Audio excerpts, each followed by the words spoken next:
And we're back. Howdy y'all, this is Ethan Bonreal, back at it again with more Earthbound, and last time we were here, we made our way into the first dungeon of the game and left off right in front of the first real boss of the game, which is this sparkly dude behind us. This time around, we're going to go ahead and move forward and murder this boss and wrap up some loose ends in Onett, and maybe make our way to the next town. And while we do that, I am also going to talk about the type of games I like to play, and the trends I've noticed in other gays who are gamers with the kind of games they actually don't like to play. But we'll get more on that later. In the meantime, we got a bug to squash, so what's good? Oh, you finally got here. This is the first Your Sanctuary location, but it's mine now. Take it from me, if you dare. So this is what we call a level check boss. Level check bosses basically exist to let you know that you are or are not high enough level to progress in the game. So basically, if you are too low level, this boss will 3-shot you, and if you are high enough level, you will 3-shot this boss. Funny how that works. Basically, this boss just does a lot of damage.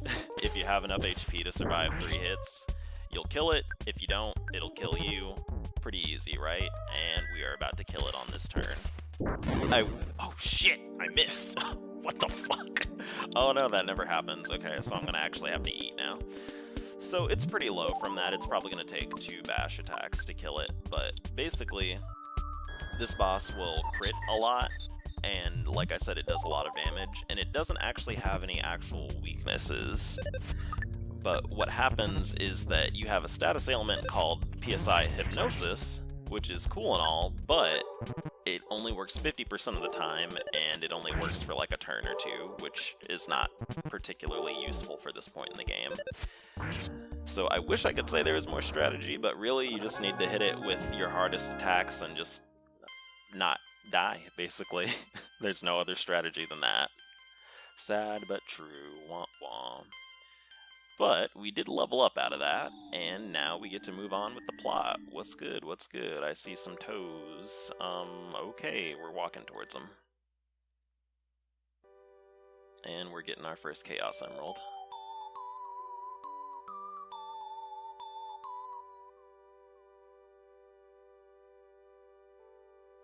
Question mark? Okay. Ness caught a glimpse of a small, cute puppy. Ness's Soundstone recorded the melody of the giant's step. So, like I said, these are basically the Chaos Emeralds of the game. You go to these locations and you get pieces of a song, and once you have all 7 pieces of it, you connect your mental power with the power of the universe and open your third eye. And if you think I'm joking or that's a hyperbole, that is literally what you fucking do. You open your third eye and become woke as hell, and then you can one-shot everything for the rest of the game, and that is 100% true. But you don't need to worry about that now, because that's probably going to be at least like 40 parts from now, because these videos, we're not making much progress in each individual video, because I keep talking, but, you know, that's what y'all come here for, and that's what you're getting. But, one handy thing about beating the boss is that once you beat a boss, its lackeys will run away from you, and you can just one-shot them if you are fast and strong enough.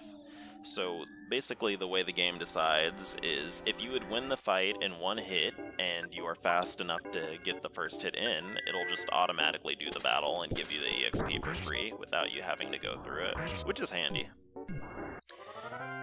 Okay, so we are going to gather a little bit of EXP here before we leave, and then we are going to move back into Onett to wrap up a few things, like I said. But in the meantime, how are y'all doing? I'm doing just fine. I went to work today. It was very slow. It was very boring. Got my labor exploited to enrich a capitalist. That was pretty great. Thumbs up, thumbs up. And I realized I really, really need a new fucking job because I don't like my job. I dislike my job intensely. And, you know, it could be rougher, but, you know, I'm allowed to fucking complain. I'm grown. I can complain if I want to, even though I said I don't like complaining last part. Although, for y'all getting smart in your heads, I did say I don't like complaining when you're offering no solutions, and my solution is to just look for a new job, which I've been doing, as I've said. Other than that, I just talked to someone on the phone after I got off work because they weren't feeling that well, and I tried to help them cheer up. They were depressed kind of about gay things, kind of about ethnic things, but, you know, I'm not going to delve too deep into that because that's other folks' personal business, but, you know, sometimes you got to be there for other people. And actually kind of what we were talking about on the phone is relating to what I'm going to talk about later in this video, so I should probably go ahead and move forward. So, a little insight to my process. I have like a sticky note on the side of my monitor that reminds me what the fuck I'm supposed to talk about in each episode. And this one is very long because I have questions y'all wanted me to answer. For one, y'all wanted to know what kind of games I like, and the answer to that is pretty broad. I like games that are competitive. And when I say competitive games, I mean games that have some sort of element of competition to them. So I like League of Legends, Heroes of the Storm, Overwatch. I used to play a lot of competitive Pokemon. I started that in high school. Oh, and I play the shit out of Super Smash Bros. I don't play it anymore. I really miss it, but I used to play that a lot. Good lord. I used to play in online tourneys a lot, but I never got to go to real ones because my mom wouldn't let me. But that's also another story. But for me, a competitive game is any game that has an element where you can like challenge yourself or systematically improve your gameplay experience. So, like, Earthbound could be considered competitive in some ways. Like, you can research enemy weaknesses to make for smoother gameplay, or you can always improve how quickly you get from one location to the next, because it's really easy to wander and get lost in this game because it's pretty big. So, I actually really enjoy challenging myself with stuff like this. There you go, get one shot, nerd. Because I think it's just a lot of fun and I grow from it a lot. But it also requires you to be willing to lose and willing to not be successful. So, like, for instance, in my previous recording of this, I died, and then in the recording before that, I died, and in the recording before that, I didn't like my commentary, so I re-recorded this. And basically, you could call that a failure, multiple failures, and it was a little bit frustrating for me, but I liked that it gave me the chance to tighten my gameplay. I didn't realize that you could 3-shot the Titanic Ant, the previous boss we just killed, with 3 PSI gamings. I didn't realize that until I got to replay through it a few times, and I feel cooler now. I know something I didn't know and I improved. But what this has to do with anything is that I think it's helped me grow as a person. I've become comfortable with losing, and I've also, in a roundabout way, it helps me realize that I don't necessarily need to be successful to feel good about myself, because internally I feel like I'm good and competent, which is like a really big thing. And how this relates to gay shit, and you better buckle down, nerds, if you are tired of seeing me fight the same 2 or 3 enemies over and over again, that is all we're going to be seeing for a bit. So just strap in, get ready for it. Because I need to get to a certain level before this video ends, because there's another boss fight coming up pretty soon, and it's kind of fucking hard, so be ready. Anyway, I think a lot of times with gays, a lot of the gay gamers I know tend to avoid competitive gaming. And I don't mean they don't like games that have competitive elements to them. I mean they don't like necessarily taking it super seriously, or taking it to that competitive level. Or they do it for a while and then they get burnt out and stop. That's actually a really big one. And I think the reason for that is that a lot of us take loss very personally, and we feel that when we're not successful at something, we just need to give up, basically, or we feel like it reflects badly on us. And that relates to what I was talking about in the previous video, where I was like, when you're gay and depressed, you have like a lot of things you want to do, and then you start doing them, and then you just stop them abruptly because you're like, I'm not good at this, or like, I'm depressed, so I can't see this through. But in regards to competition, it's like, man, I want to be good at this, like, I want to be good at Super Smash Bros, but like, I fucking give up at it because it's too fucking hard and I'll never be good at it. And that really makes me sad, because I think homosexuals actually have a lot of talent. Whenever we have a field that we're in, we tend to be pretty good at it, just saying. So, on top of that, I also think that we don't feel comfortable putting ourselves out there, and competitive gaming necessarily requires that in a lot of cases. So like when you're playing Overwatch, and you sound like a big homo over your mic, you're going to get made fun of, so you don't want to really be the center of attention, and that kind of makes you not want to be part of that scene. Anyway, hey you, the board says do not enter. Can't you read? Kid, you know I can't fucking read, you nerd. So you just didn't want to read the sign, huh, kid? Get your butt to the Onett Police Station. So that is what we're grinding for, because we are about to fight a boss there. But before we do that, we need to drop by the hotel and pick up some burgers from the burger shop, because we are going to want some healing items. But yeah, I think that we just don't feel comfortable putting ourselves out there being assertive, and then also a lot of us are really uncomfortable with conflict and don't know how to deal with it. And like, to be real, like, competitive gaming is pretty mean. Like, we're really mean to each other. Even stuff like speedrunning, like, people are fucking assholes to each other sometimes. Speedrunning is not as bad though. It's not like fucking playing Overwatch or League, but people can be really mean, and we tend to make fun of each other a lot. And granted, I'm not saying, like, homosexuals don't play. I'm not being like faggots don't like competitive games because they're just bad at video games or because they're too afraid to play video games. But, like, when you think about what I was talking about in the this is the wrong store. It's the store to the right of this one. When you think about what I was talking about in the previous one where, like, we have trouble seeing things through because we're depressed, I think the natural result of that is we also have trouble believing in our ability to, like, make change in our life, and that includes improving at video games, oddly enough. So where I'm going with this is basically we just tend to, the TLDR is we tend to really beat ourselves up for not being good at things, and we want to be instantly great at stuff so that we feel that we are competent at it. And if we don't feel that we're instantly great at something, we get mad at ourselves and just give up. Which sucks, because I think that a lot of us could go really far. So we are going to take out another $100, and we're going to leave the rest in our bank account.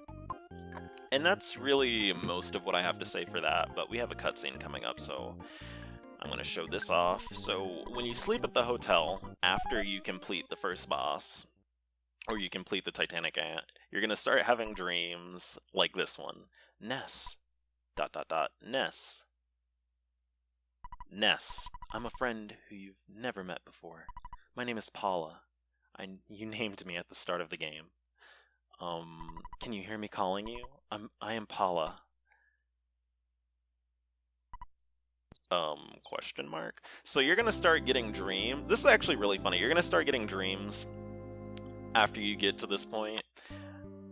And whenever you go to bed in a hotel, you're just going to keep having the dream, and she's basically trying to tell you what to do, but, like, if you don't figure it out quick enough, she's just going to, like, start getting more specific and honestly a little bit passive-aggressive, and she's going to be like, why the fuck are you still in Onett? Why aren't you in Tucson? Like, you need to move the plot forward, you dweeb.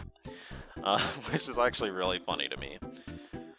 But like I said, this game can be pretty brutal. It's really easy to get lost in this game or not really be able to figure out what to do. Like, the game tells you kind of, but it's very easy to not figure out where the police station is, because, like, if you look at the map, it's not labeled. You really just have to wander around until you run into it, if this was your first playthrough, but it's right here. So we are gonna jump in here. Huh. So, hello? Why is the road to Tucson closed? An emergency, of course. At times like this, kids like you should be playing Nintendo games. So if you were wondering where that quote in Undertale came from that Sans says on a certain ending, basically it comes from Earthbound, because Toby Fox was a fucking big Earthbound nerd. And incidentally, I don't wanna be like, I used to know her, but I used to hang out on starman.net a lot, and I was on the forums when I was, I think I was in high school and college, and I actually used to, well, I didn't interact with them that much, but I was in the same forums as him, so it's pretty neat. It's neat knowing that someone like your age that was, like, part of your same nerd community, like, created a game. So if that didn't make sense, I was on the same internet forum as Toby Fox, so make me an internet celebrity. But basically, this guy took us back to this room where they bring naughty children and beat them up, apparently. But little did he know, we're the main characters, so we are gonna beat the shit out of these cops. And they are gonna have a pretty bad time. But this can be hard because you have to fight at least 3 of them in a row, and I think 1 or 2 of them cowered out. And then you have to fight Captain Strong himself, who is pretty strong. Ah, you're tough, kid. You should join the police force. Your average policeman is stronger than any superhero. Okay, sure, nerd. This is also a way the game level checks you, so if you just squeaked by the Titanic Ant, it's really easy for this part to fuck you up, especially if you didn't heal immediately after, like we did, and go to the hotel. Because these dudes hit kind of hard, or rather they have a chance to hit pretty hard. Don't let the mayor's compliments give you a big head. Bring it on, fat boy, that's rude. Inappropriate. The cop attacked. Ness attacks. Alright. So, let me see what time we're at. We're at 16. I think I could probably make it to Tucson by the end of this video. And I have time to talk more about other stuff too, which is neat. Thank you. So one of the reasons why I brought up all the competitive gaming stuff is that I find I have a hard time encouraging my friends to, like, take chances where they have to risk not succeeding, basically, because failure tends to cut through. I mean, failure cuts through everyone really hard, but it can cut through gays really especially hard, I think, because I think that, you know, it's pretty rough sometimes. People are pretty mean to us, and we don't always feel the best. And so consequently, our self-esteem isn't always that high. And like I said, when we take failure very personally, it makes it hard for us to want to put things out there. Lol, he just ran the fuck out. So when that happens, we end up not being able to really have that opportunity to improve ourselves that I kind of talked about. And we can stay in the same place in our life. And it ends up being very cyclical. We're depressed, so we don't try new things, but we also don't try new things because we're depressed. But I find that a lot of us have trouble really learning how to move forward in our life. Also because I think we are used to suffering and we get really complacent with it. Like, I was talking to someone and I was like, you know, there are things you can do to, like, basically move forward with your life, and he was like, no, I'm fine, like, I'm just used to this. And I was like, okay, but, you know, it doesn't have to be this way. And that was, like, really, really hard for him to wrap his head around. But I'll cut out of this conversation for now, because we have some plot going on. So Captain Strong is calling the other police, and he is going to open up the road to Tucson, because there's a roadblock telling you that you can't go there. But now we can, because we got permission. Well, kid, I'm not gonna question you now, but I do want to see you again. Good luck. So that was a little bit awkward. So as a recap, the whole reason we're here is that Captain Strong thought we were a hooligan. He took us to the room in the back of the police station where they try to beat up children, but we beat him up instead. And now we're making our way out this shitty city and gonna check the pizza place out real quick, like. Is it open? Nope, it's not open. Okay then, well, we can't get that. But what we can do is go to the hotel one more time, and I think we'll get another message from Paula. And I will start our way down to Tucson, and we will probably cut the video. Welcome to Hotel Onett. A one-night stay will cost you 35 smackaroos. Would you like to stay? Yeah, whatever, nerd. Are we having a dream? No, we didn't have a dream. Okay. Well, I was not lying about that, though. Like, you will start, if you take too long to get to the next place, you will start having dreams repeatedly with Paula telling you what to do. And she'll get a little bit irritated at you. Or rather, she'll just get increasingly specific and be like, why haven't you figured this out yet? So, now we're leaving Onett, and you can see there are no roadblocks here. Hey, aren't you Ness? Well, I got the okay from Chief Strong to let you through. Take care of yourself. So now we're gonna finally start seeing some new enemies. There are some ants here still, but hey, what's in this house? So this is some of, or not some of, this is one of the more interesting items you get in the game. Please take my son along. He may look like a regular small mouse, but he can lead you to an exit if you're lost in the maze. Will you take one of my sons along? He's a tough boy. You can treat him as one of your items. So, we got an exit mouse. Basically, it's like an escape rope in Pokemon. If you get lost in a cave or dungeon, it will lead you out, and then I think it's expended, but you can come back for another one, because she has multiple children. And I could make a joke about how she's just another mom who wants her kids up at this house, or out of her house, but I'm not gonna do that, because she is a nice, friendly mouse lady, and she just wants her sons to be happy. So, maybe we'll do this fight, open that present, and then cut the video. You know, I felt a little bit insecure making these videos because I felt like I was talking too much about gay shit. Like, I was like, am I just like forcing it at this point? But I think this was pretty related. Maybe, I don't know if I'll tone it down a little bit more in the next few videos. I'm not sure. I'm always on the fence with games, or how I handle my LPs. Like, sometimes I'm like, man, these are some good-ass fucking videos, I love these, even though I actually don't watch my own videos outside of the editing, because it makes me feel a little bit embarrassed, but, I don't know, like, am I putting it on too hard? Am I trying too hard to weave gay shit into this? You know, that's something that also, like, ah, shit, I got mushroomed. That I also have had problems with people is people will think sometimes by the way I talk about, like, gay life and being gay that, like, we're just all these horrible, tortured individuals, but I don't remotely believe that. I just think that a lot of us get put into really shitty situations that make us get used to being sad and we don't know how to deal with it. We just kind of resign ourselves to being in despair forever. And that's my opinion on that, and you got it. So, y'all probably wondering why I got a mushroom on my head. And the answer is basically, that is a status effect in this game. It's like confusion. Occasionally, while you have a mushroom, you will attack yourself, and your controls will be reversed. But we're gonna leave off this video next to this mole, who we will talk to at the start of next part. I promise you that. And in the meantime, let me know if you like these videos, give me more suggestions for things to talk about, and I'm probably play Heroes of the Storm or League for a few hours. Oh shit, my controls are reversed. How do I get back next to this mole? Oh shit, there we go, okay. But anyway, I'll catch y'all later, thanks and bye.